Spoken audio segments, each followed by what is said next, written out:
Bon, ainsi que j'ai entendu frère Maranatha prier, donc frère Flavien,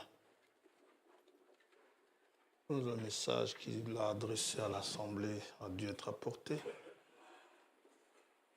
Nous le remercions pour l'aide qu'il nous a apportée. De toute façon, il n'est pas encore parti.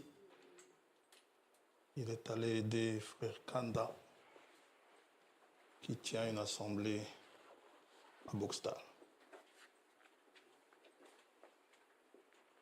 Et j'ai envoyé salutations frère Kanda de la part de l'assemblée. J'espère que vous êtes d'accord. Bien. Alors, vous avez aussi les salutations de Maman Godet. Elle n'est pas parmi nous ce matin. Maman Godet jubilaire. Ses petits-enfants ont voulu lui réserver quelque chose. Elle a accompli 81 piges. Que soit loué, n'est-ce pas? Vous en êtes content. C'est une grâce, que Dieu soit loué. Nous lui sommes reconnaissants pour cela et nous la saluons dans le précieux nom de Jésus-Christ notre Seigneur.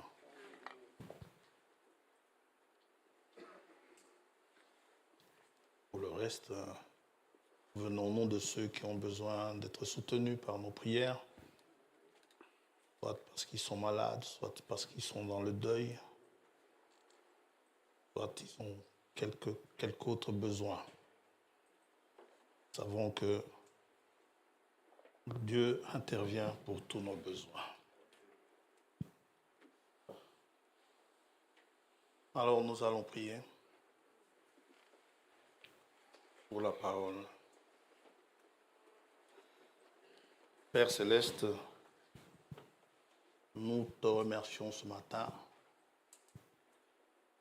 d'avoir inauguré par Jésus-Christ notre Seigneur une nouvelle route vivante, c'est-à-dire tout à fait praticable aujourd'hui. Elle était hier, elle l'est aujourd'hui, elle sera encore demain s'il y a un lendemain. Car cette route, elle vit, vivante, à travers du sang de Jésus-Christ, afin que nous puissions nous approcher du trône de miséricorde, étant irréprochables, lavés de tous nos péchés, dont nous te demandons pardon. Nous te remercions, Seigneur, et nous te bénissons, nous bénissons ton saint nom, parce que tu es riche en miséricorde. Le psalmiste nous demande de louer Dieu, car sa miséricorde durera toujours. Et nous te louons pour cela. Et nous, indignes que nous sommes rassemblés avec cette merveilleuse espérance de t'avoir au milieu de nous. Car c'est ta promesse et tu es fidèle à toutes tes promesses. Que dans chacun de nous, rien ne fasse obstacle à cette réunion avec toi, en ta présence. Que ton atmosphère nous inonde, comble, et que nous puissions sentir cette présence. Celui qui est troublé soit rassuré. Celui qui est dans le besoin soit satisfait. Celui qui est malade soit guéri. Que celui qui regarde vers toi puisse te voir. Viens nous laver les yeux, oindre les yeux avec le collier que tu as promis pour cet âge difficile, où Dieu est masqué par les hommes, par beaucoup de choses, par l'adversaire. Mais ceux qui veulent te voir, ceux qui désirent te voir, ont le privilège de te voir. Aussi, nous voulons te voir à l'œuvre au milieu de nous. Comme Ceux qui étaient sur le chemin de retour d'Emmaüs t'ont vu. Tu leur as parlé. Leurs yeux étaient empêchés de te reconnaître dans un premier temps. Ensuite, tu leur as ouvert les yeux. Ils t'ont reconnu. En faisant les mêmes choses que tu faisais avant la crucifixion. Et le même que tu puisses faire ces choses-là, car les besoins vont demeurer les mêmes. Même parfois, ils ont empiré, ils sont nombreux. Nous avons besoin de consolation. Nous avons besoin de ton assurance, de ta présence. Bénis ta parole. Inspire-la nous, ô Dieu. Aide-nous dans l'audition ainsi que dans la prédication. Nous attendons à toi de tout notre cœur au nom de Jésus-Christ, le nom merveilleux que tu nous as donné. Nous t'avons prié. Amen. Nous allons lire dans 1 Timothée chapitre 6 pour la prédication de ce matin. On ne pourra pas tout voir, on verra une partie, l'autre partie quand Dieu voudra.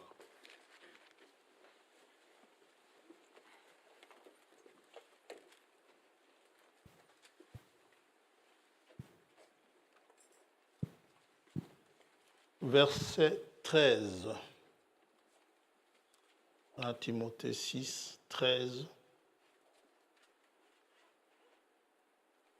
On peut commencer au 12, excusez-moi. Combat le bon combat de la foi. Saisis la vie éternelle à laquelle tu as été appelé. Ne la laissez pas échapper. Et pour laquelle tu as fait une belle confession en présence d'un grand nombre de témoins. Je te recommande devant Dieu, qui donne la vie à toutes choses, et devant Jésus-Christ, qui fit une belle confession devant Ponce Pilate, de garder le commandement et de vivre sans tâche. Amen. Sans reproche, jusqu'à l'apparition de notre Seigneur Jésus-Christ. Oh Timothée, ne laisse pas échapper ce salut que manifestera en son temps le bienheureux, c'est-à-dire le béni, et seul souverain, le roi des rois et le Seigneur des seigneurs, qui seul possède l'immortalité, qui habite une lumière inaccessible que nul homme n'a vue ni ne peut voir, à qui appartiennent l'honneur et la puissance éternelle. Amen. Que Dieu bénisse sa parole.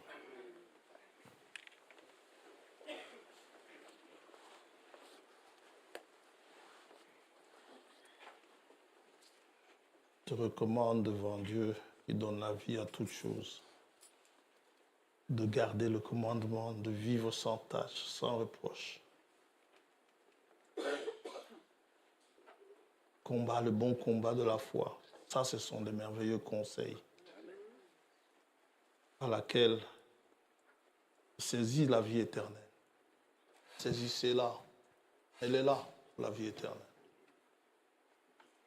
Ne la laissez pas échapper. Je crois que c'est Jean Gérard qui m'a envoyé un extrait sur WhatsApp. Un message, un petit texte où quelqu'un a fini son pèlerinage ici-bas et il est allé là-bas dans les lieux élevés et c'est le monde qui raconte ça. Il aurait rencontré Saint-Pierre qui lui aurait dit: écoute, là où tu es, je vais te faire on va te faire, il a été décidé de te faire une faveur, de choisir toi-même si tu veux aller au ciel ou en enfer. Alors, il te donnait l'occasion d'aller aux deux endroits et on se reverra demain. Tu pourras choisir l'endroit que tu voudras aller. Et il est allé d'abord en enfer. Il a trouvé les gens en train de boire du champagne, de s'amuser, faire toutes sortes de fêtes. Mais vraiment, ils s'amusaient, c'était très bien. C'était quasiment le ciel en enfer. Et il a quitté là-bas presque à regret. Il est allé de l'autre côté dans le ciel. Dans le ciel, il a vu des gens sérieux, guindés. Vous voyez ces saints qui se promènent là, col blanc. Et il a fait son choix. Alors il est arrivé à nouveau devant Pierre et il dit à Pierre, Pierre lui demande, alors tu as fait ton choix? Il a dit oui. Tu vas aller où? Il dit, je vais aller en enfer. Là-bas, on s'amuse. Et puis il est allé en enfer, changement de décor, ce n'était plus le champagne, c'était plus ces choses, c'était autre chose. C'était la souffrance, le feu, tout. Il dit, mais hier, c'était pas comme ça. Satan lui a souhaité la bienvenue et c'était vraiment des tourments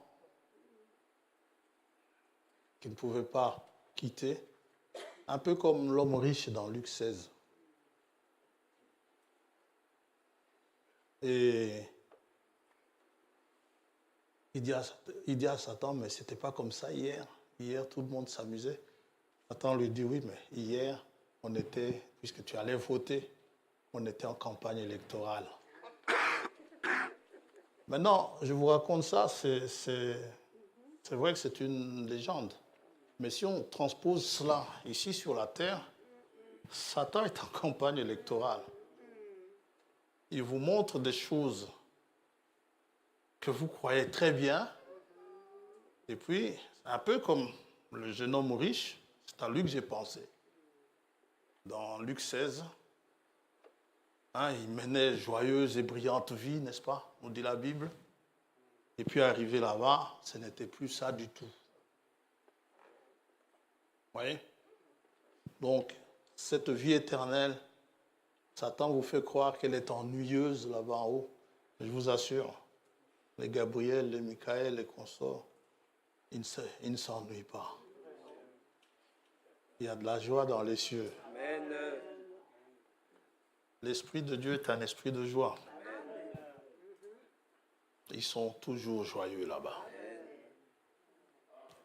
Amen, mon frère. Alors, ce matin,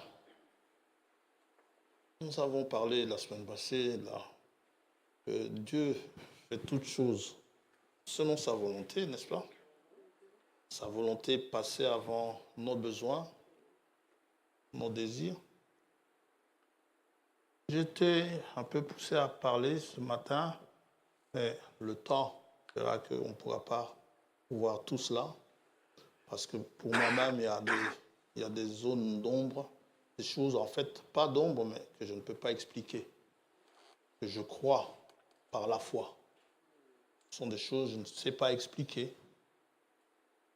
Un exemple, je crois, les frères de la chorale, ils ont une composition là où il dit l'Éternel est l'auteur de tous les biens, de tous les maux.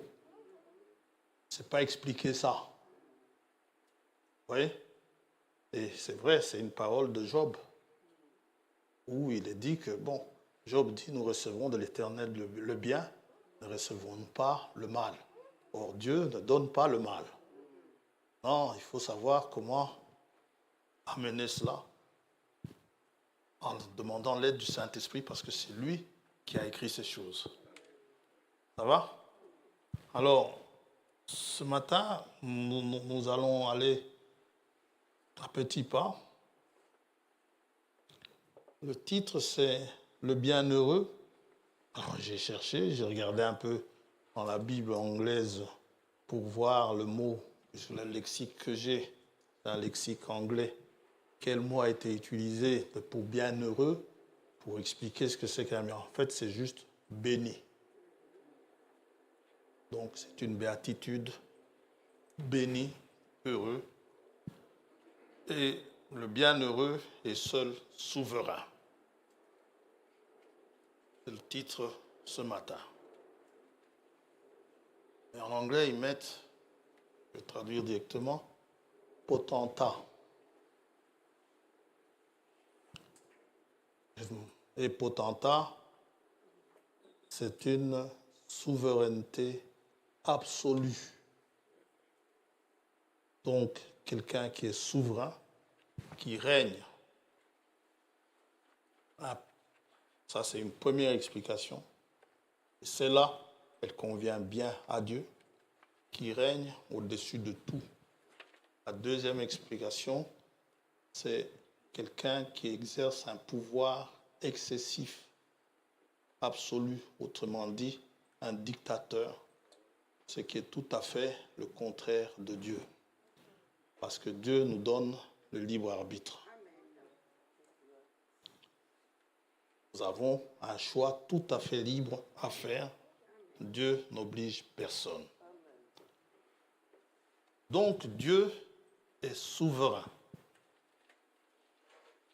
Il est le maître. Il est le roi. Et il est le seul. C'est ce que dit Paul à Timothée. Il est le seul. Si vous connaissez d'autres souverains, ou rois, ou seigneurs, ou présidents, Dieu est leur souverain à eux. C'est-à-dire que Dieu est au-dessus de Trump, qui est présenté habituellement comme étant l'homme le plus puissant de la terre, actuellement. Dieu est plus puissant que Poutine. Je vais prendre le Conseil de sécurité. Dieu est plus puissant que Xi Jinping, là, je ne sais pas comment prononcer son nom, le chinois.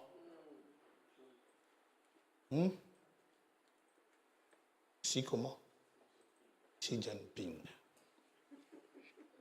Ce sont des noms tout à fait particuliers. Merci. Plus puissant que Macron, que Charles d'Angleterre. Tous ces gens-là réunis, Dieu est au-dessus d'eux. Dieu est au-dessus du Conseil de sécurité des Nations Unies.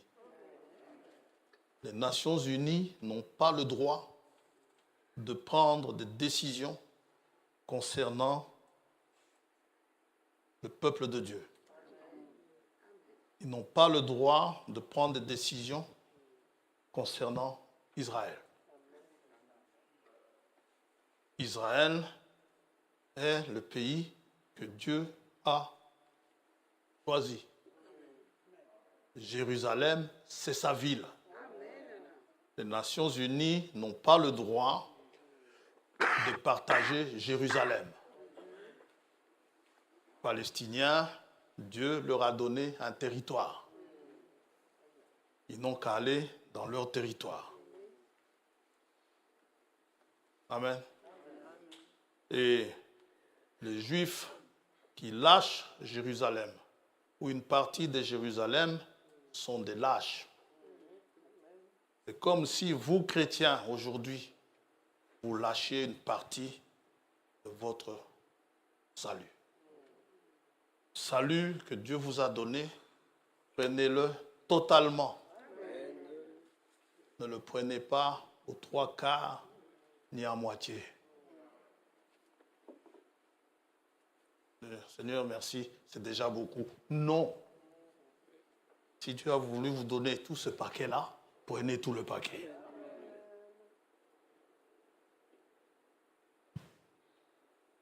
Il possède toute la puissance et il est le maître de toutes choses.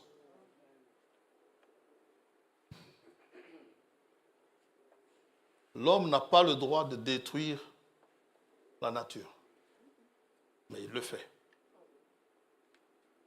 Dieu règne sur sa création. L'homme vient, contourne les lois de la nature et en contournant les lois de la nature, il détruit la nature. Et après, il s'étonne qu'il y ait un dérèglement climatique, qu'il y ait un hiver en été, qu'il y ait un été en hiver. Il s'étonne. Dans le psaume 135,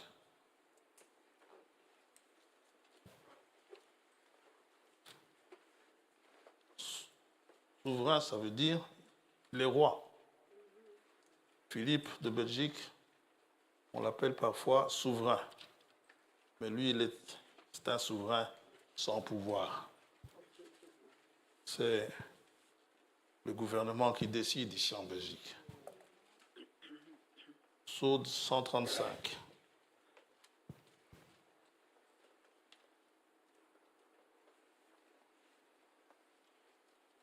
Verset 4. Car l'Éternel s'est choisi Jacob. Il t'amène à ça. Israël, pour qu'il lui appartienne. Donc Israël lui appartient. Je sais que l'Éternel est grand et que notre Seigneur est au-dessus de tous les dieux. Tout ce que l'Éternel veut, il le fait. Dans les cieux et sur la terre, dans les mers et dans tous les abîmes. Il fait monter les nuages des extrémités de la terre. C'est toujours lui. Il produit les éclairs et la pluie.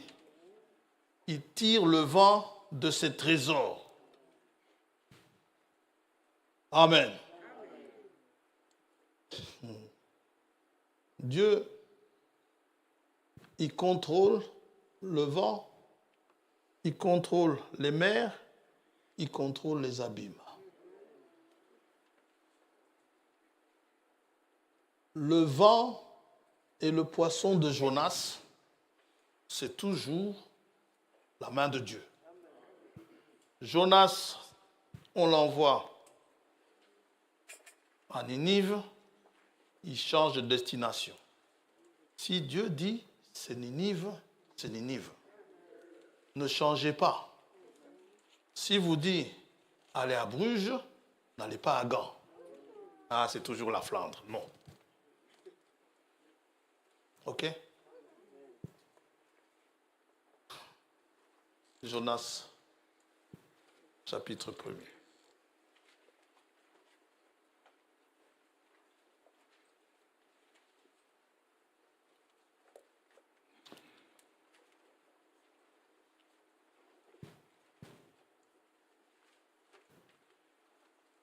Verset 2. Lève-toi, va à Ninive, la grande ville. Si on a deux, c'est la grande ville. Dieu est précis dans ce qu'il dit. Et crie contre elle, car sa méchanceté est montée jusqu'à moi. Et Jonas se leva pour s'enfuir à Tarsis, loin de la face de l'Éternel. Il descendit à Jaffo et il trouva un navire qui allait à Tarsis. Il paya le prix du transport et s'embarqua pour aller avec les passagers à Tarsis, loin de la face de l'Éternel. Déjà, ce qu'il fait, c'est ridicule. en tant que prophète de Dieu, il y a des choses qu'il devait savoir. Si c'était quelqu'un du monde, d'accord. Mais c'était un croyant. Vous qui êtes croyant, quand vous dites que vous voulez fuir la face de l'Éternel, il y a quelque chose qui ne va pas dans votre marche. Dans Psaume 139, on retient Jonas. Hein?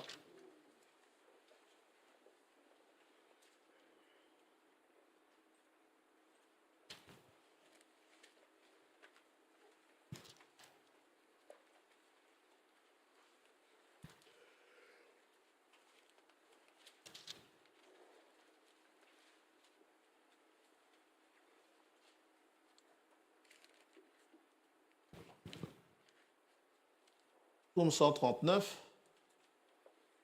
D'abord, David dit ceci. C'est un croyant. Éternel, tu me sondes et tu me connais. Amen. Tu sais quand je m'assieds et quand je me lève. Il le sait. Tu pénètres de loin ma pensée. Donc, ce que j'ai résolu de faire ici, après le culte, Dieu le sait. Et c'est ridicule de dire, de penser que Dieu ne sait pas. Après le culte, je vais quand même faire ça. Amen. Donc, tu pénètres de loin ma pensée. Tu sais quand je marche et quand je me couche. Et tu pénètres toutes mes voies. C'est David. Car la parole n'est pas sur ma langue que déjà, ô Éternel, tu la connais entièrement. Ça alors. Tu m'entoures par derrière et par devant. Et tu mets ta main sur moi. Il reconnaît une science aussi merveilleuse est au-dessus de ma portée.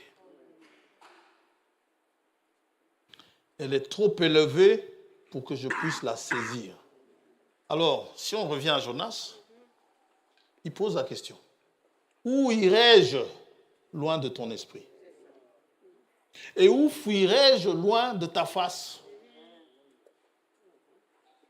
Si je monte aux cieux, tu es là. C'est évident. Si je me couche au séjour des morts, te voilà. Oh là là. Si je prends les ailes de l'aurore et que j'aille habiter à l'extrémité de la mer, là aussi ta main me conduira et ta droite me saisira. Si c'est comme ça, je vais éteindre la lumière. Si je dis au moins les ténèbres me couvriront, la nuit devient lumière autour de moi. Donc dans cette obscurité-là, Dieu vous voit. Vous tirez les rideaux, Dieu vous voit. Le diacre ne vous voit pas. Les frères et les sœurs de l'assemblée ne vous voient pas. Mais Dieu vous voit.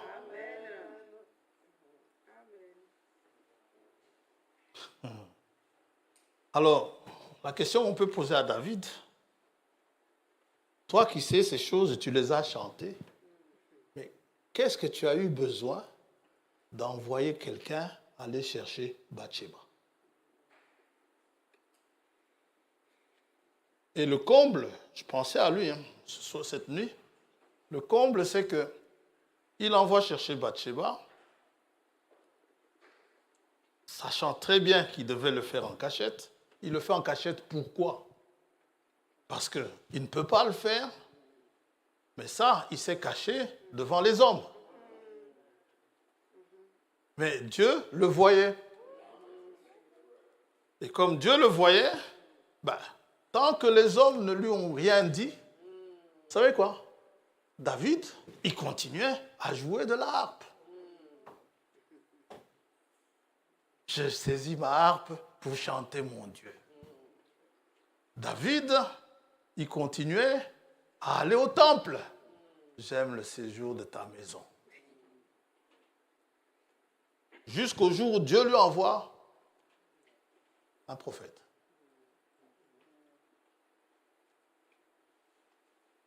C'est ce jour-là que David réalise que ce qu'il a fait est mal. Un croyant, lorsqu'il a fait le mal, la parole de Dieu, lorsqu'elle est apportée, doit réaliser qu'il a fait le mal. Jésus dit, moi je ne vous juge pas, c'est cette parole qui vous juge. Non, si vous attendez que Dieu vous juge, c'est un autre problème. On revient à Jonas.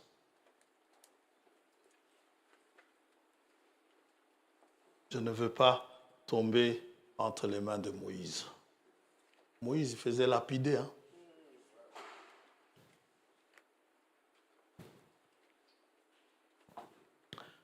Alors, laissez-vous juger par la parole,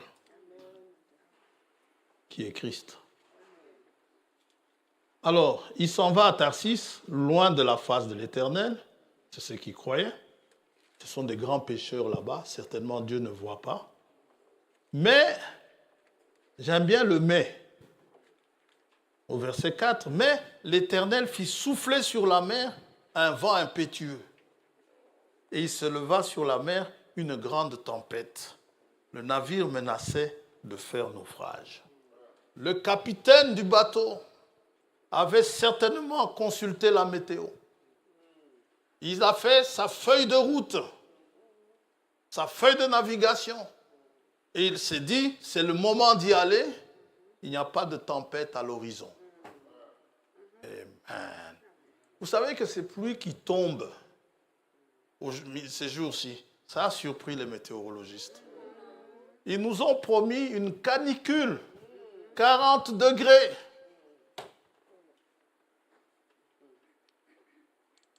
Eh bien non. Aujourd'hui, les manches se rallongent et on commence à ajouter des couches parce qu'il ne fait pas les 40 degrés qu'on nous a dit. Alors à la radio, le météorologiste dit en fait, on ne va pas utiliser le mot, j'aime pas trop, mais bon, je n'ai pas d'autres mots. Il dit l'anticyclone qui nous donnait la chaleur là a été complètement décomposé par la dépression sous laquelle nous sommes maintenant. Amen, mon frère. Cette dépression, d'où vient-elle? Vous voyez ça? D'où vient-elle? C'est Dieu qui contrôle tout. Et vous voulez faire confiance à la météo? Faites confiance à la météo. Il dit, et c'est la dépression qui nous a surpris. Mais pour ceux qui dépriment, parce qu'il fait frisquet, l'eau est froide à la mer et tout ça, qu'ils ne s'en fassent pas. Il y a des jours qui sont prévus. Moi, j'étais, toi. Ça ne sert à rien. Quel jour que tu prévois? Tu viens déjà de faire une prévision, tu t'es trompé. Tu vas encore en faire une? Amen. Gloire à Dieu. Oui. L'Éternel fit souffler sur la mer un vent impétueux. Et il se leva sur la mer une grande tempête. Le navire menaçait de faire naufrage. Les mariniers eurent peur. Ils implorèrent chacun leur Dieu. Les Gaulois, ils prient le Dieu de la pluie ou le Dieu de la mer, parce qu'ils ont des dieux pour chaque endroit, pour chaque événement. Ils implorèrent chacun leur Dieu et ils jetèrent dans la mer les objets qui étaient sur le navire, afin de le rendre plus léger. Jonas, il a compris.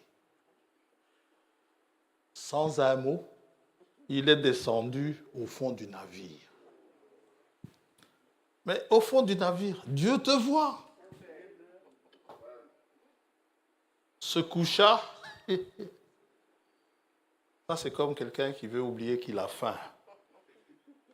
Quand vous avez faim et vous n'avez pas à manger là, ou bien c'est pas prêt, ça va cuire dans 1 heure, dans 2 heures. Vous venez, il n'y a pas à manger, il n'y a pas à manger. Qu'est-ce que vous faites? Vous allez dormir. Parce qu'il paraît que celui qui dort, il dîne.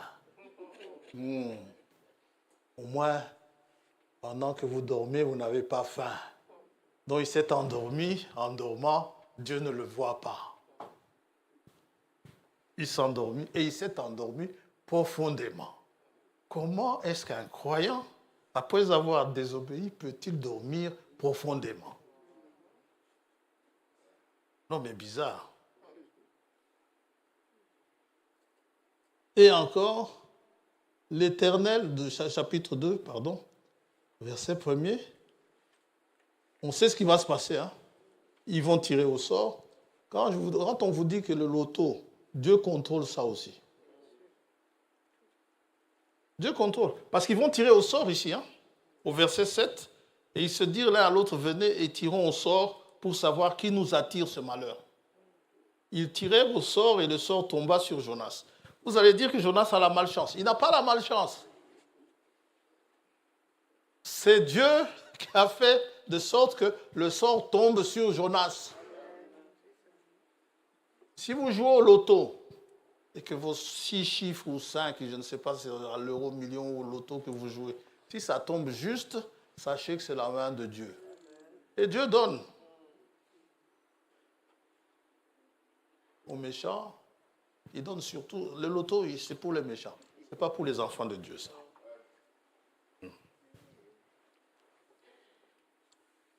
Alors, ils lui dirent, dis-nous qui nous attire ce malheur. Quelles sont tes affaires? Dis-nous un peu. C'est quoi tes coupes? Et d'où viens-tu? Quel est ton pays? Et de quel peuple es-tu? Il leur répondit, je suis hébreu. Et je crains l'Éternel, le Dieu des cieux, le vrai Dieu, le Créateur, qui a fait la mer et la terre. Oh! Et qu'est-ce que tu as fait? Ces hommes eurent une grande frayeur et lui dirent, pourquoi as-tu fait cela? Car ces hommes savaient qu'ils fuyaient loin de la face de l'Éternel parce qu'il le leur avait déclaré. Et Dieu va ramener Jonas là où il l'a envoyé. Comment ça? L'Éternel, chapitre 2, l'Éternel fit venir un grand poisson pour engloutir Jonas. Et Jonas fut dans le ventre du poisson 3 jours et 3 nuits. Peut-être que quand il était à l'école, mon prof de l'évolution, là, zoologie, lui a dit, poissons, les grands poissons n'ont pas la gorge assez grande pour avaler de grandes proies. Peut-être que son prof lui a enseigné ça. Mais Jonas, il savait que là, c'était une question entre lui et Dieu. Que Dieu peut faire un poisson avec une énorme gorge comme ça.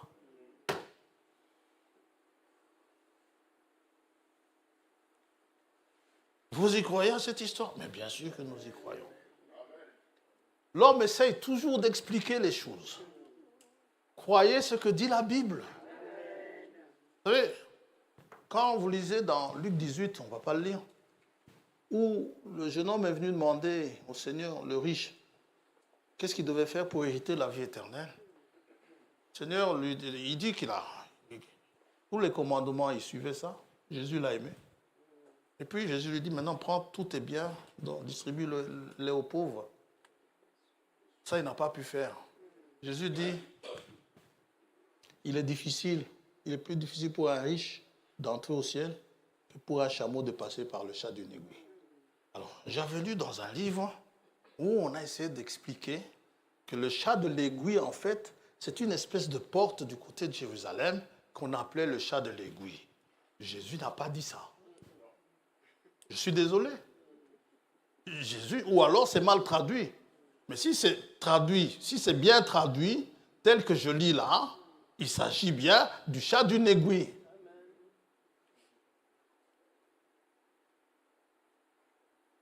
Amen. C'est que Dieu peut faire. Dieu est grand, vous savez. Vous faire passer par le chat d'une aiguille.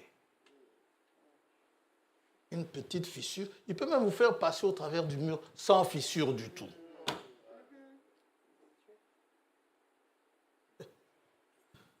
Ah, Dieu.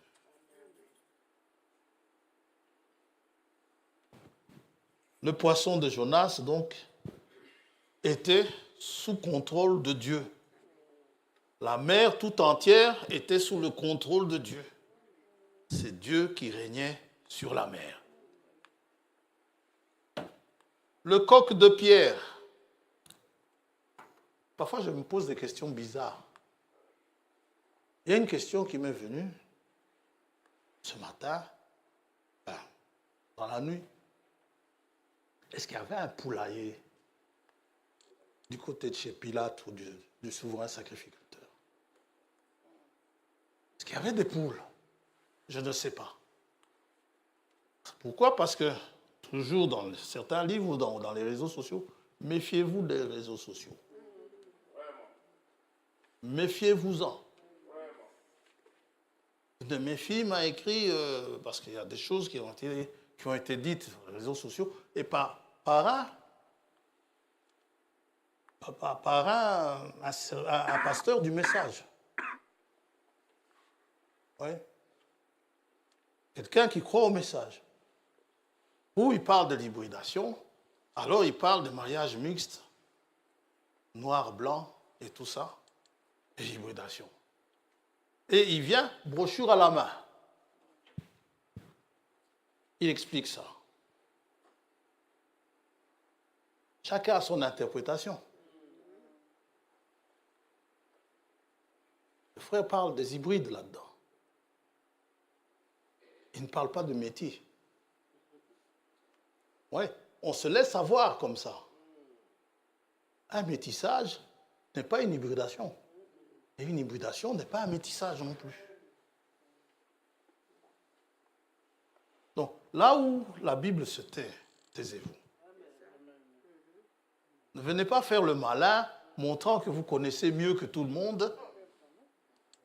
Et puis vous commencez à dire, je n'aime pas oser le mot, mais je lui ai écrit ça, ce sont des C, 3 petits points.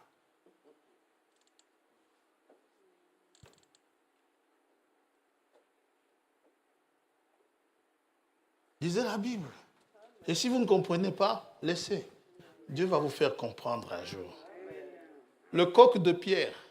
Alors, qu'est-ce qu'on disait? Ce n'était pas vraiment un coq, c'était je ne sais pas quoi. Non. Jésus a dit le coq. Il peut créer le coq là, rien que pour Pierre. Jésus dit cela dans Matthieu 26, 38. Il dit à Pierre, parce que Pierre lui dit des choses, il promet des choses qu'il ne va pas réaliser. Il dit, partout où tu iras.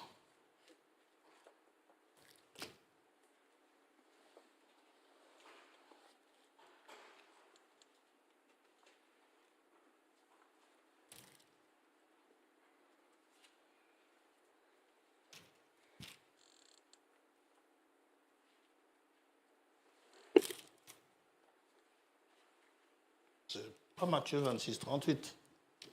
J'ai mal noté. Mais il dit, avant que le coq ne chante, tu m'auras renié 3 fois.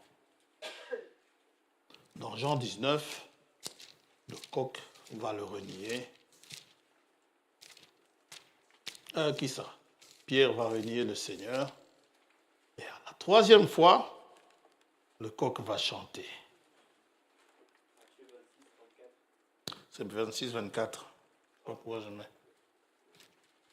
mets 38.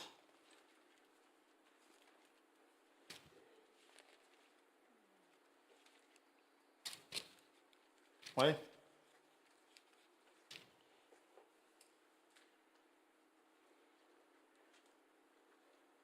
Quoi ça, Matthieu?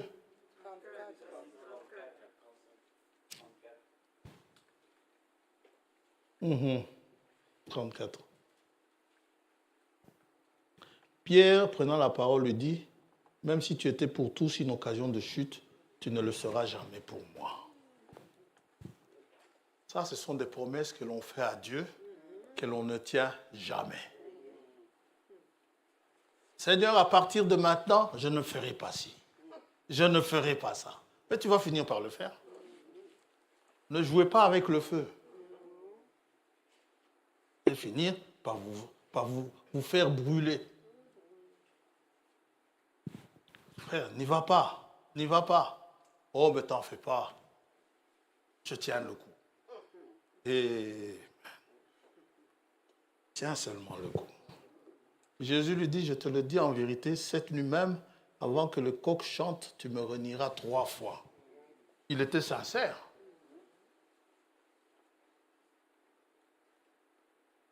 Pour Pierre, quand il a dit, jamais je te renierai. Jamais tu ne seras une occasion de chute pour moi. Et ce coq-là, il a chanté. Il venait d'où? Je n'en sais rien. Est-ce que quelqu'un a élevé de poules juste à côté? Je ne sais pas. On va continuer. Dieu est souverain, donc, sur toute sa création. Il est le maître de l'histoire des hommes, de votre histoire, de mon histoire, de ma vie. Dieu savait comment je serais avant même que je ne naisse. Et il m'a fait naître chez certains parents à une certaine année, un certain jour, dans un but bien précis. Tout cela selon son dessein. Quoi que je fasse, en bien ou en mal, ça n'échappe pas au dessein de Dieu. Dites amen à ça. C'est troublant cette histoire.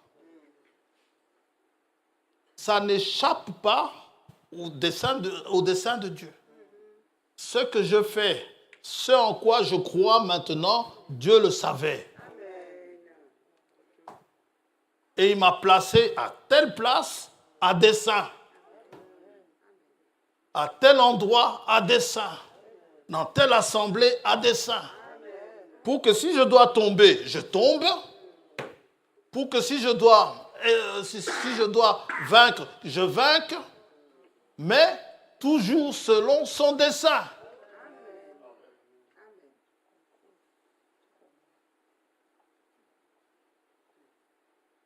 Ah ouais, si Dieu était Dieu, si vraiment c'était une assemblée de Dieu, pourquoi est-ce qu'il a laissé ça comme ça?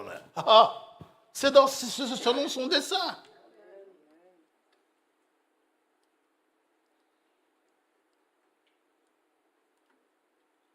Proverbe 16.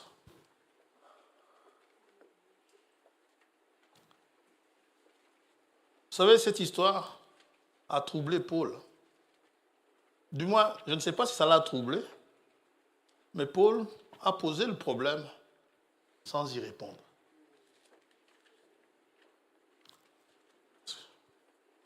Proverbe 16.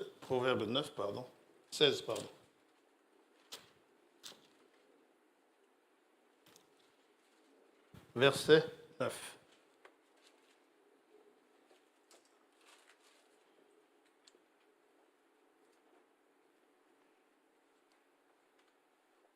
Le cœur de l'homme médite sa voie, mais c'est l'Éternel qui dirige ses pas. Dites amen à ça. Verset 33. On jette le sort dans le pan de la robe, mais toute décision vient de l'Éternel. Alors, Paul dit, vous connaissez la question que Paul pose. Alors, pourquoi blâme-t-il? N'est-ce pas? Romains 9. Verset 19. Tu me diras, pourquoi blâme-t-il encore? Car qui est-ce qui résiste à sa volonté? Paul dit, ô homme, toi plutôt, qui es-tu pour contester avec Dieu? Le vase d'argile dira-t-il à celui qui l'a formé, pourquoi m'as-tu fait ainsi? Le potier n'est-il pas maître de l'argile pour faire avec la même masse un vase d'honneur et un vase d'un usage vil?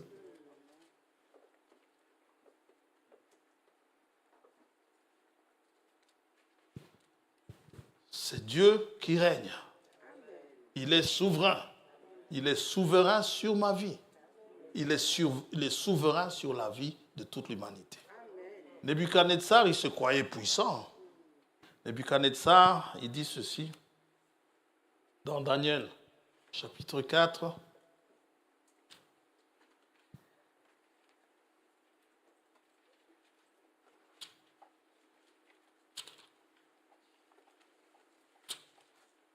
Daniel 4.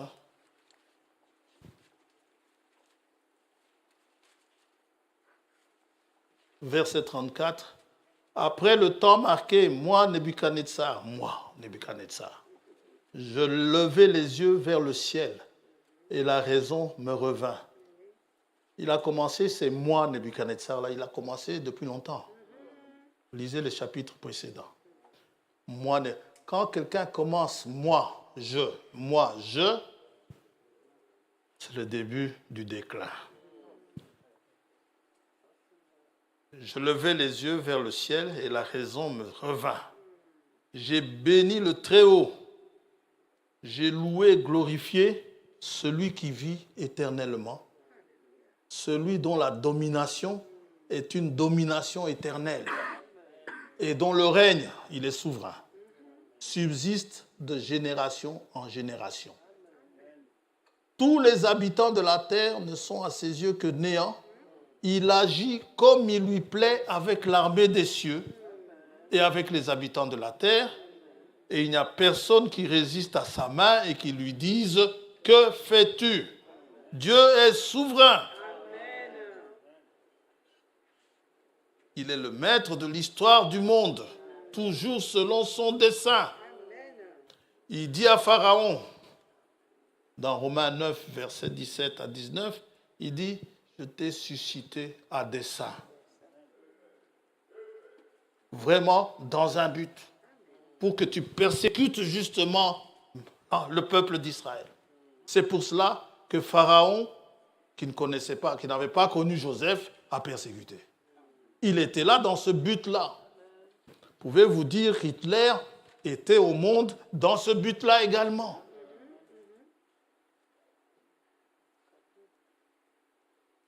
Ça n'échappe pas à Dieu.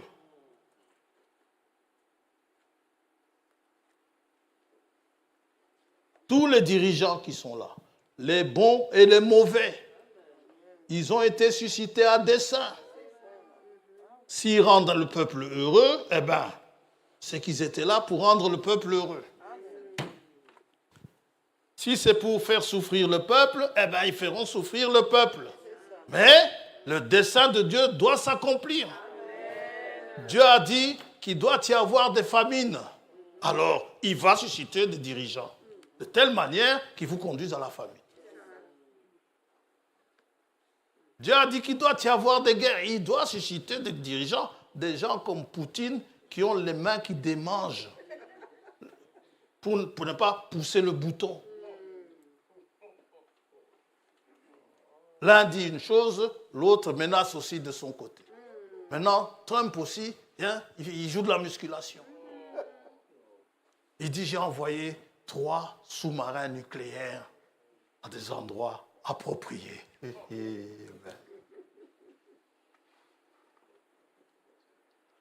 Le Russe dit, tu ne m'impressionnes pas. Ils sont là à dessein. Il avait été écarté pendant 4 ans. Il y a eu un intermède où il n'a pas été élu. Et puis il est revenu après. C'est à dessein. En Israël, là-bas, Netanyahou, il ne connaît pas Dieu. Mais Dieu l'utilise à dessein. Tout ce qu'il fait, ça contrarie le monde. Dieu dit, le monde entier va être contre Israël. Netanyahou va tout faire pour que le monde entier soit contre Israël.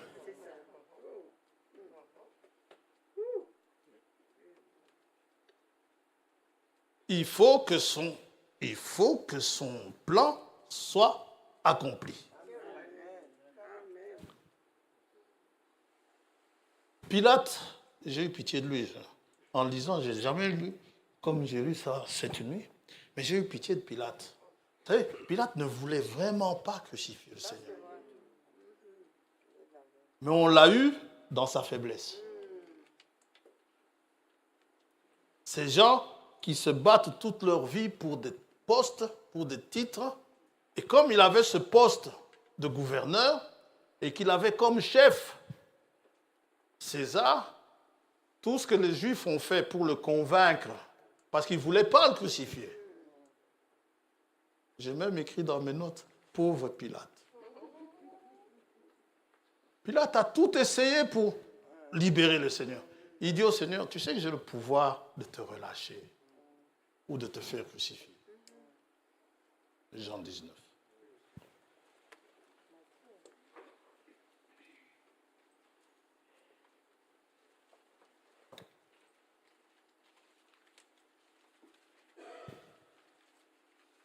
Vraiment, je n'aurais pas voulu être à sa place. D'un côté, il a un poste à protéger. De l'autre, il a un innocent entre les mains.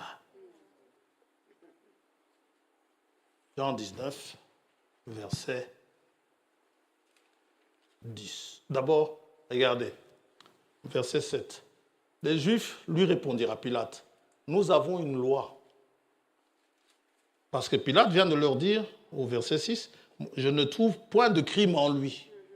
Au verset 7, les Juifs lui répondirent, nous avons une loi, et selon notre loi, il doit mourir parce qu'il s'est fait fils de Dieu.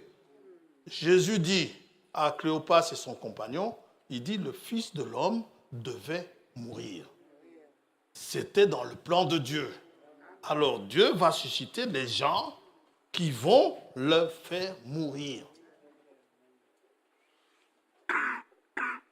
Quand Pilate entendit cette parole, sa frayeur augmenta. Il a eu peur. Il rentra dans le prétoire, le tribunal, et il dit à Jésus, d'où es-tu? Mais Jésus ne lui donna point de réponse. Pilate lui dit, est-ce à moi que tu ne parles pas? Moi, je ne t'ai rien fait. Ne sais-tu pas que j'ai le pouvoir de te crucifier et que j'ai le pouvoir de te relâcher? Jésus répondit, tu n'aurais sur moi aucun pouvoir s'il ne t'avait été donné d'en haut. C'est pourquoi celui qui me livre à toi commet un plus grand péché. Vous savez, quand Pilate va dire de tout, bon, il voulait passer outre la demande des Juifs, il dit aux Juifs, il dit non, je vais le faire battre de coups de fouet et puis je vais le relâcher. Les Juifs lui disent, nous dirons à César qui s'est proclamé roi. Quand il a entendu ça, c'est là qu'il a fini par accepter de le crucifier. Parce qu'il a été mis dans une situation où il risquait de perdre son poste pour avoir gracié quelqu'un qui se disait roi à la place de César, qui était son patron. Mais maintenant, celui qui était devant lui était le patron de César. Lui-même avait déjà dit à ses disciples, il faut que le Fils de l'homme soit livré entre les mains des hommes. Qu'on en fasse ce qu'ils veulent.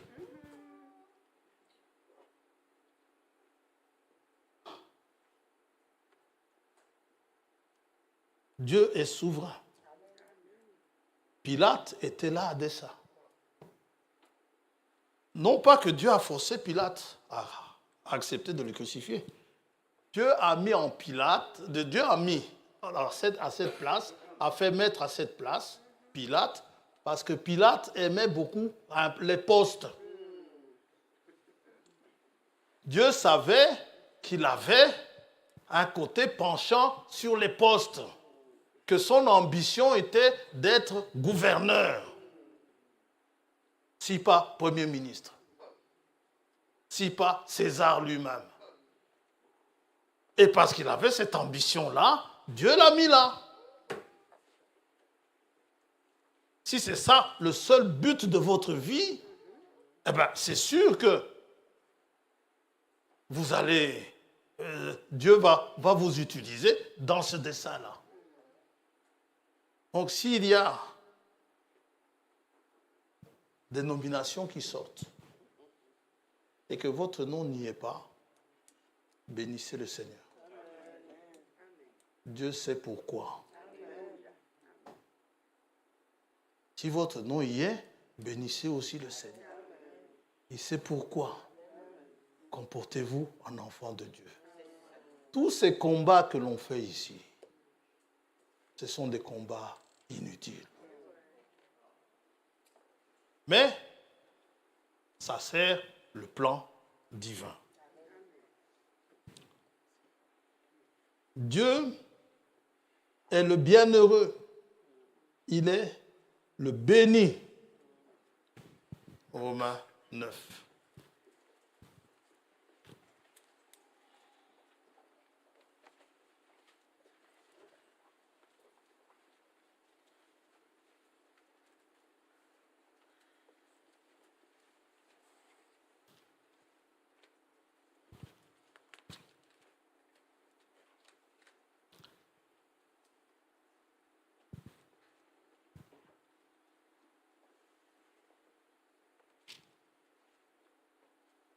Verset 3.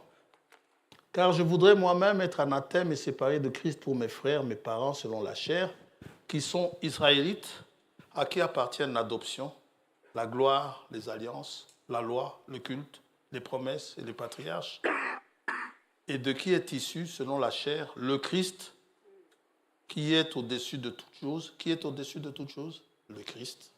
Dieu béni éternellement. Amen. Maintenant, le Christ est-il le Dieu béni? Oui, bien sûr.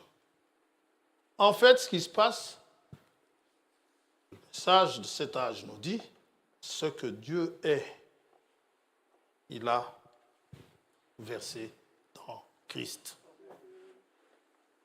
Christ est l'image du Dieu invisible. La plénitude de la divinité habite en lui. Parce que Dieu est au-dessus de toute chose.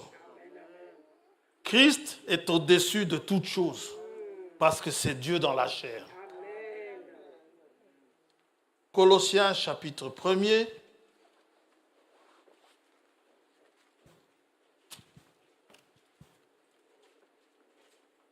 Ce que Dieu était, il a versé en Christ. Christ l'a versé dans l'Église. Verset 15. Le Fils est l'image du Dieu invisible, le premier-né de toute la création, car en lui ont été créées toutes les choses qui sont dans les cieux et sur la terre, les visibles et les invisibles, trône d'autres rois, dignité, domination, autorité, tout a été créé par lui et pour lui. Il est au-dessus, il est la tête du corps de l'Église, il est au-dessus de toutes choses. Le psalmiste dit ceci dans le psaume 113.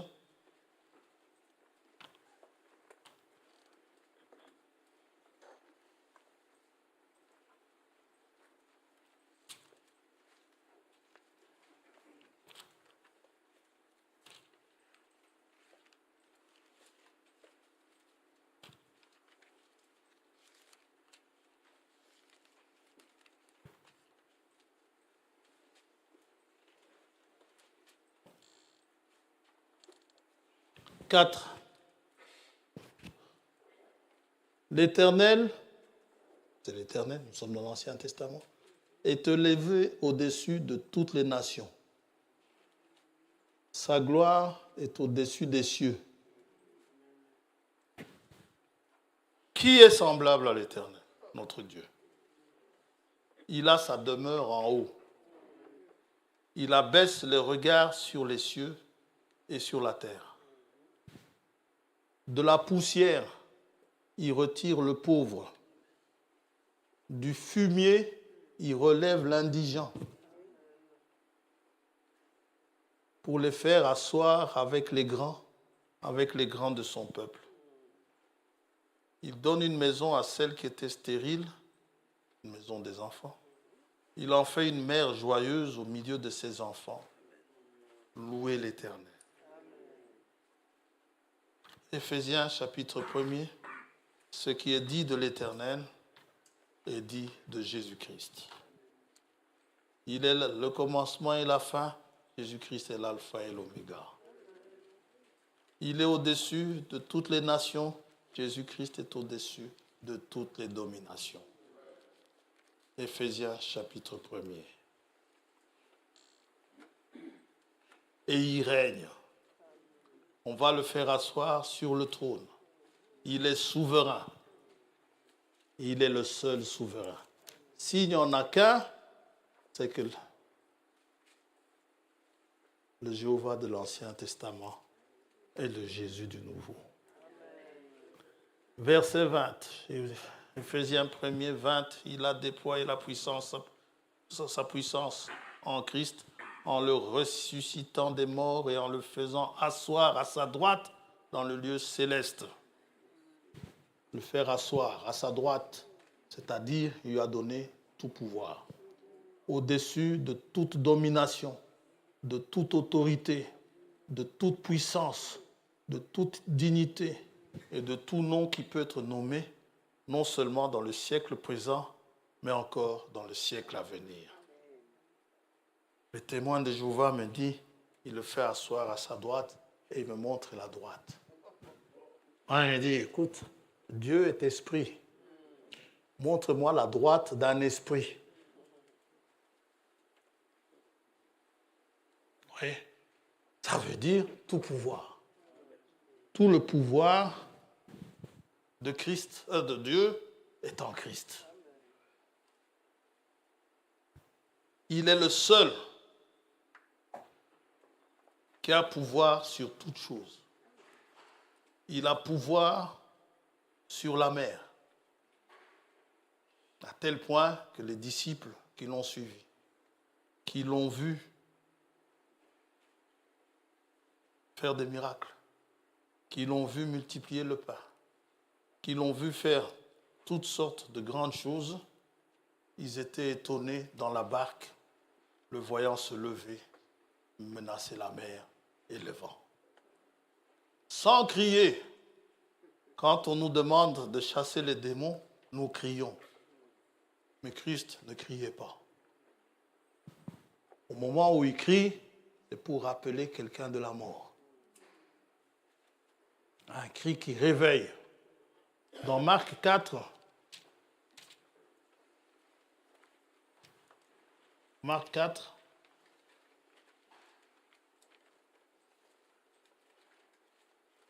verset 35, ce même jour, sur le soir, Jésus leur dit, passons sur l'autre bord. Après avoir envoyé la foule, ils l'emmenèrent dans la barque où il se trouvait, et il y avait aussi d'autres barques avec lui. Il s'éleva un grand tourbillon, et les flots se jetaient dans la barque au point qu'elle se remplissait déjà. S'il y a une tempête, c'est sous contrôle. L'avion qui est tombé là, il y a 1 mois et demi, était sous contrôle. Un des 2 pilotes a coupé les moteurs, a coupé l'alimentation en carburant. Dieu l'a mis là pour ça. Pour quel but, Dieu sait.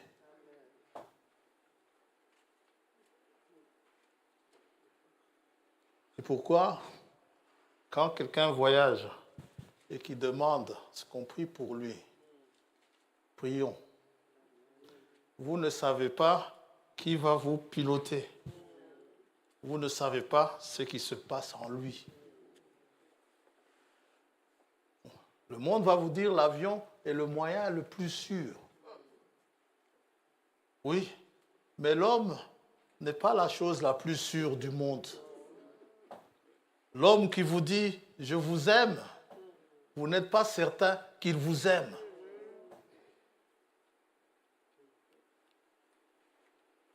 L'homme qui vous dit que vous pensez, il vous donne des conseils.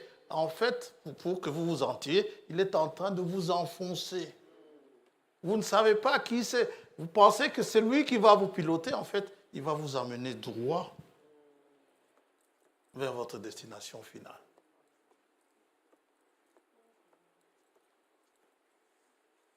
Alors priez. Celui qui avait fait écraser l'avion contre une montagne, l'avion allemand, c'était un avion genre Ryanair, là. Une compagnie genre Ryanair, low cost, partait à un endroit et qui revenait. À l'aller, il avait voulu le faire, mais quelque chose l'a retenu.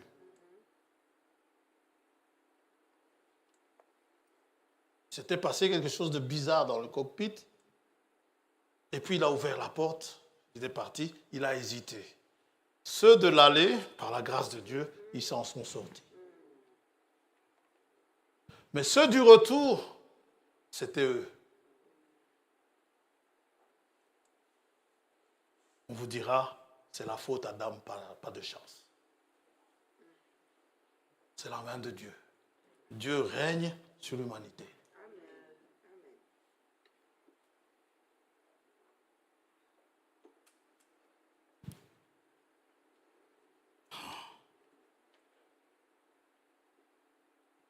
Alors, quand il y a une tempête comme ça, un grand tourbillon, sachez que c'est sous contrôle divin.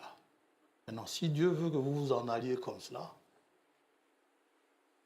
chantez des cantiques, allez-y en chantant. Et lui, il dormait à la poupe sur le coussin. Ils le réveillèrent et lui dirent, « Maître, ne t'inquiètes-tu pas de ce que nous périssons ?» S'étant réveillé, il menaça le vent et dit à la mer, « Silence, tais-toi. » Et le vent cessa et il y eut un grand calme. Puis il leur dit, « Pourquoi avez-vous si peur? Comment n'avez-vous point de foi ?» Ils furent saisis d'une grande frayeur et ils se dirent les uns aux autres, « Quel est donc celui-ci à qui obéissent même le vent et la mer ?» Quand vous chantez, quel est cet homme de Jésus? Vous vous rendez compte de ce que vous chantez?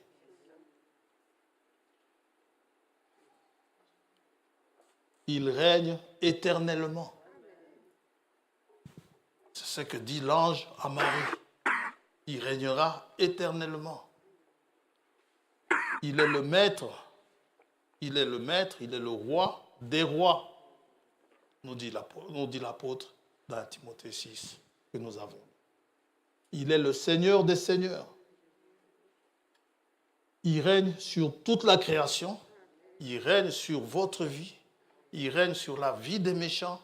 Il règne sur la vie de tout homme, des croyants comme des incrédules. Il règne sur les minerais, sur la terre entière. Il règne sur moi. Il règne sur vous. Il règne sur tout. Il règne sur les vivants. Il règne sur les morts. Et il a pouvoir sur les morts. Vous savez, Dieu dit, l'Éternel, Jéhovah dit dans Ésaïe 43, on peut vous incinérer. Ce n'est pas un problème pour Dieu. En fait, les gens se font incinérer parce qu'ils ne croient pas. Et ils se disent que le moyen le plus écologique, si vous parlez d'écologie, oui, la Bible ne nous parle pas d'écologie.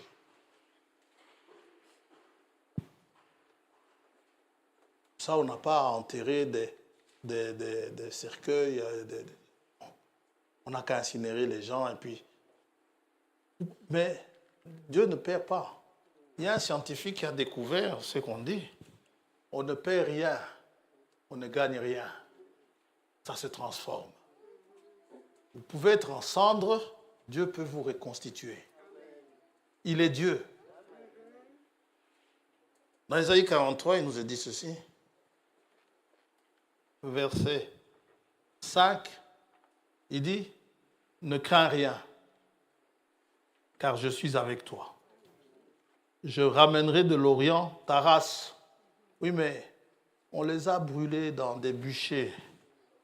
Je dis, je ramènerai. Et je te rassemblerai de l'Occident. Oui, mais on les a mangés par des lions. Dieu dit, je rassemblerai. Vous pouvez être dans du fumier, nous l'avons lu. Psaume 113, Dieu va vous relever. Je dirai au septentrion, au nord, donne. Et au midi, ne retiens point. Le midi, c'est le sud. Le septentrion, c'est le nord. Fais venir mes fils des pays lointains et mes filles de l'extrémité de la terre, tous ceux qui s'appellent de mon nom et que j'ai créés pour ma gloire, que j'ai formé et que j'ai fait. Tous ceux-là. Et même dans le temps de la fin, maintenant, nous montrons dans l'Apocalypse que le vivant, c'est celui qui était mort, qui est ressuscité, qui règne au siècle des siècles, n'est-ce pas? Il est le souverain au siècle des siècles. Lui aussi, à la fin des temps, il va nous montrer qu'il est au-dessus de la mort et même du séjour des morts. Le séjour des morts lui obéit. La mort lui obéit. Tout lui obéit. La mort ne vous retiendra pas. Ne retiendra personne. Dans Apocalypse 20, nous sommes dans le jugement. Les gens qui pensent avoir échappé à ce jugement par la mort, ils n'y échapperont pas. Dieu les ressuscitera. Verset 11. Oui, je vis un grand trône blanc. Qui est assis sur le trône? Celui qui règne. Et celui qui était assis dessus. La terre et le ciel s'enfuirent devant sa face. Et il ne fut plus trouvé de place pour eux. Et je vis les morts, les grands et les petits, qui se tenaient devant le trône. Des livres furent ouverts, oh là là, et un autre livre fut ouvert, celui qui est le livre de vie. Et les morts furent jugés selon leurs œuvres, d'après ce qui était écrit dans ces livres. Quand vous regardez un peu, nous sommes à 80 ans de la fin de la guerre, 40-45. Hitler, ce qu'il a fait, les gens ils s'imaginent qu'Hitler a échappé au jugement en se donnant la mort pour ne pas tomber entre les mains des alliés. Non. Dieu le ressuscitera. Il sera jugé pour ce qu'il a fait. Dieu dit à Abraham, ta postérité sera asservie dans un pays étranger.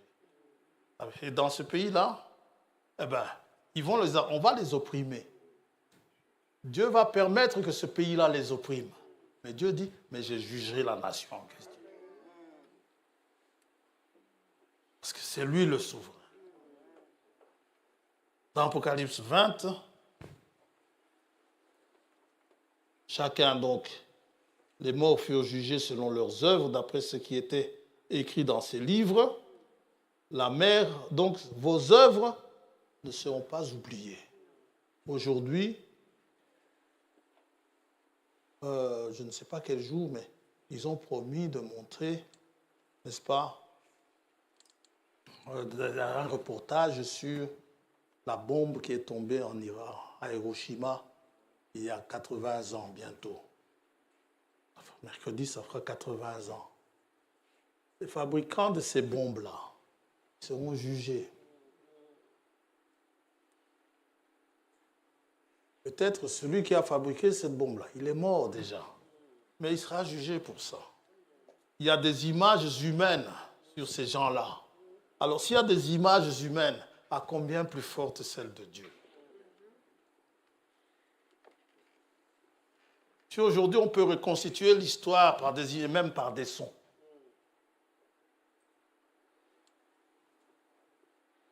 à combien plus forte raison Dieu, si l'homme peut le faire? Encore l'homme, c'est dans certaines limites. Verset 13, la mort rendit les morts qui étaient en elle. Elle ne peut pas les garder. Parce que le roi, le chef, a dit « donne ». La mort et le séjour des morts rendirent les morts qui étaient en eux, et chacun fut jugé selon les œuvres. Puis la mort c'est quelqu'un. Puis la mort et le séjour des morts furent jetés dans l'étang de feu. C'est la seconde mort, l'étang de feu. Quiconque ne fut pas trouvé écrit dans le livre de vie fut jeté dans l'étang de feu. Le souverain, le seul souverain, c'est Jésus-Christ. Il est le seul qui peut arrêter un cortège funèbre, comme il a fait dans Luc 7. Il est le seul qui peut se mettre à l'entrée d'un cimetière et rappeler à un mort depuis 4 jours. Il est le seul qui, après 4000 ans, peut vous rappeler à la vie. Son cri, le même cri qu'il a poussé pour amener Lazare à la vie, ce cri-là retentira d'abord pour vous lors de l'enlèvement. Il est souverain. Si vous êtes mort, la mort ne vous retiendra pas. Parce que Dieu a décidé de vous enlever. Maintenant, si vous vous couchez avant l'enlèvement, Dieu pourvoira à ce que vous soyez quand même enlevés. Il vous ressuscitera. Et vous serez enlevés. Si vous êtes vivant, vous n'irez pas dans ces conditions-là. Moi non plus. Dieu veut d'abord que je sois changé. Non, si ça presse, en un instant, il va me changer. Il peut le faire. Tout comme il peut me changer graduellement, il peut aussi me changer en un instant. Il est merveilleux. Il est le Seigneur des seigneurs. Il est le roi des rois. Il est le tout. Tout est en lui, n'est-ce pas? Tout cela, c'est lui. Il est l'alpha et l'oméga, le Seigneur Dieu, celui qui est, qui était, qui vient, le Tout-Puissant. Il est celui qui règne, vivant au siècle des siècles, qui tient les clés de la mort et du séjour des morts. 1 Timothée 6, 15, n'est-ce pas? C'est ce que nous avons lu en entrant. Il est le seul souverain.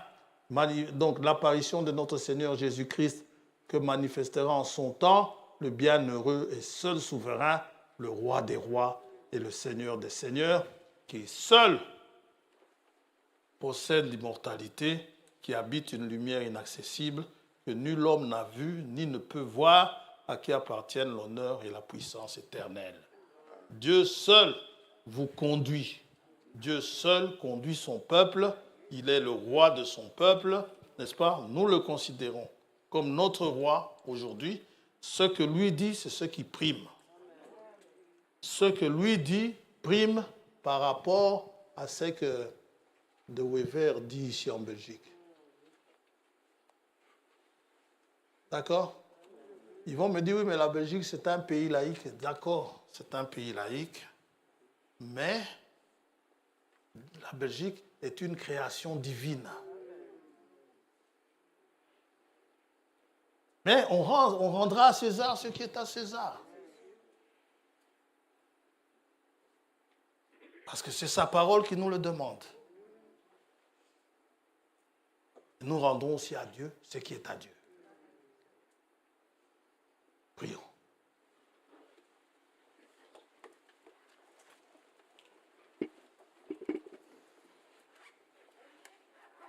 Dieu seul a conduit son peuple.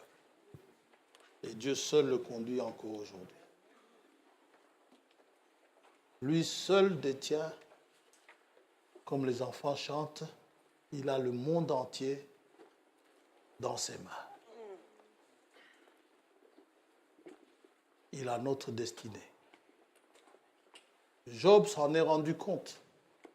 Dans ces moments difficiles, il savait que la main de Dieu y était. Dieu ne commettait aucune faute. Maintenant, il pouvait s'en faire. Est-ce que mes enfants sont-ils partis dans de bonnes conditions, spirituellement parlant? Est-ce que mes enfants sont allés au bon endroit? Est-ce que mes enfants sont-ils sauvés? Mais il avait cette confiance en Dieu, du fait qu'à chaque occasion, il offrait des sacrifices pour les péchés de ses enfants. Le sacrifice a été fait aujourd'hui par Jésus-Christ notre Seigneur. Tout ce que nous avons à faire, c'est de prier pour les nôtres.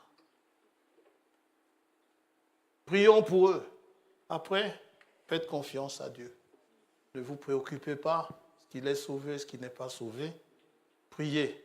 Mais pour prier, mettez-vous dans les conditions de prière, telles que Dieu vous le demande.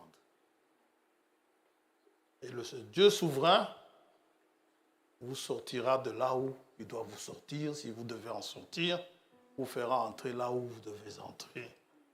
Il est souverain. Rien ne résiste à sa volonté.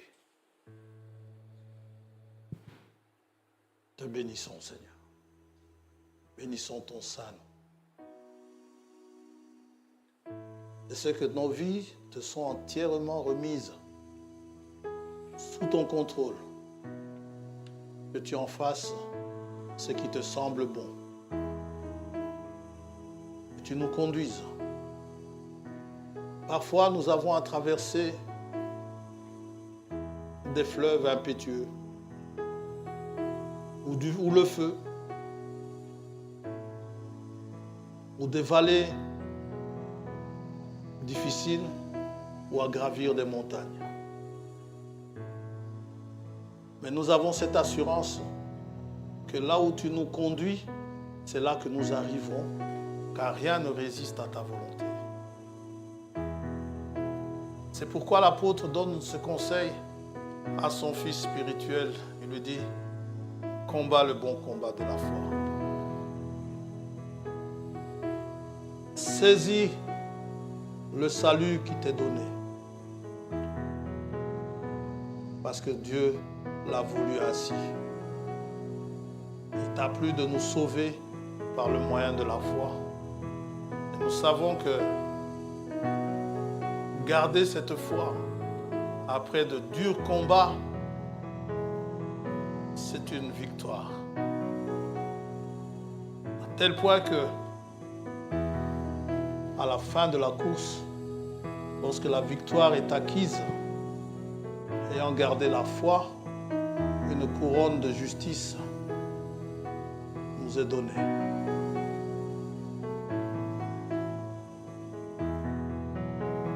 Jésus donne cette couronne aux soldats de la croix.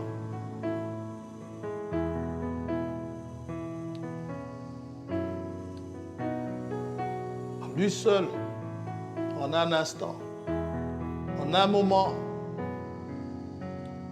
un court moment, un petit entretien avec quelqu'un qui a volé toute sa vie, qui a été bandit toute sa vie. Une conversation avec lui sur un court moment, dans une situation difficile, douloureuse, de souffrance. Il lui dit, aujourd'hui, tu seras avec moi. C'est une parole, c'est une confirmation pleine d'assurance. Aujourd'hui, tu seras avec moi. Il n'y a pas de peut-être. C'est la réalité.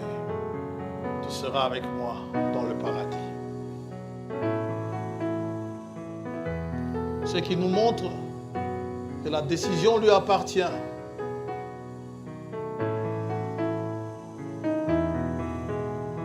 Et cette décision, comme nous a dit le proverbe, c'est vrai, nous pouvons ôter le sort, nous pouvons tirer au sort, mais la décision appartient à l'Éternel, le Dieu d'éternité.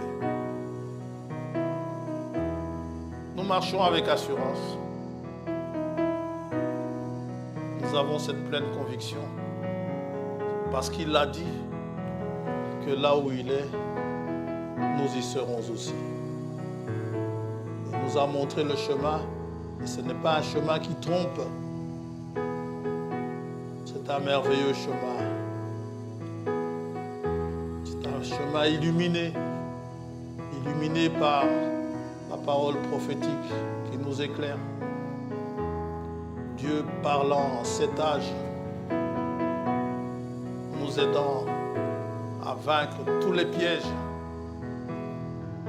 qui sont mis devant nous. Mais lorsque nous tombons, nous tenons à nous relever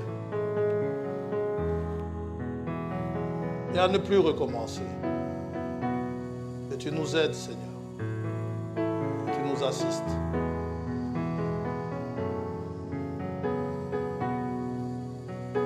Merci pour ce jour. Que ton règne vienne, ce qu'il dit. Toi, le souverain, notre seul maître. Comme les enfants hébreux autrefois à Babylone, César leur a donné un ordre contraire à ta parole. Ils ont choisi de te servir toi, de t'obéir toi. Donne-nous de t'obéir également. Merci pour ce jour que tu as fait, où tu nous as rassemblés. Accompagne chacun d'entre nous alors que nous terminons la réunion. Nous nous en remettons à toi, au nom merveilleux et tout suffisant de notre Seigneur et Sauveur Jésus-Christ. Nous t'avons prié. Amen.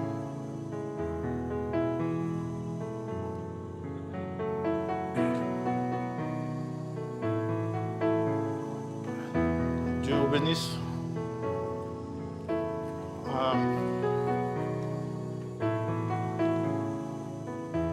Je voudrais que ceux qui organisent, ou celles qui organisent, je ne sais pas,